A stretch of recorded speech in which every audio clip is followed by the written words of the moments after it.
Hello and welcome to another episode of Plant-Based News. I'm Mike the Vegan, and today, news ranging from what's happening on the high seas to vegans getting shut down by the police, all of this and more after a short run through the forest.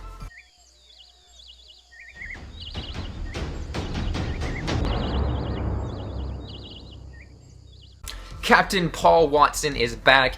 In case you didn't know, in addition to being a founder of Greenpeace, he was the executive director of Sea Shepherd, which he stepped down from a few years ago to prevent more legal complications. Legal complications natural to Sea Shepherd's task of stifling illegal whaling and shipping boats, which sometimes results in ramming battles with illegal fishing ships. Reports say he was seen returning to his captain position on the back of a wild orca, highlighting his, quote, plan to become stronger and more effective than ever. Well, we're talking about oceanic things. According to this study, which was published in the Proceedings of the National Academies of Sciences, fish populations could rebound in 10 years. If we cut down fishing to a, quote, sustainable level. In that scenario, researchers say that 77% of fish populations could recover in the coming decade. Want to know how 100% of fish populations can recover? A revolutionary new fishing practice known as not fishing.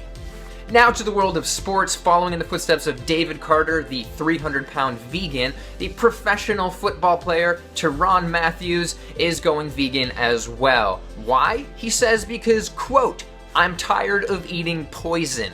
In related news, the world's #1 tennis player Novak Djokovic has just opened a vegan restaurant in Monte Carlo, Monaco. Now for news on the all-important vegan ice cream front, the vegan ice cream company Nadamu has recently released 4 new flavors and is now in Whole Foods. To quantify their success, they've been growing by a rate of 75% a year for the last few years. And some more good news for cows, almond milk sales total have grown by 8% in the last year, and cow's milk sales have fallen by 7%. And more about Whole Foods, they now have their own frozen vegan pizza. I personally wish it was bigger, but when was pizza ever big enough? Come on.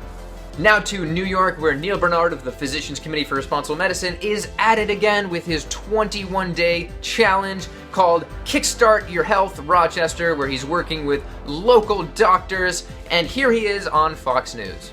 We're going to talk more about that now, including a challenge for those of us here in Rochester. You all ready? The idea now is we're going to think bigger.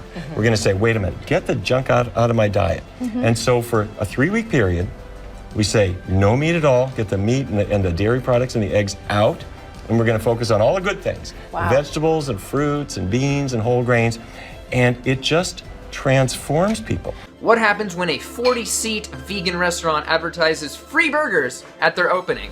Just ask Dandy Diner. You get 300 people inside, 500 people outside, and police shutting it down within 20 minutes of the beginning of the event. But nobody wants vegan food. No, they don't. Alright, that's it for today. Thank you for watching.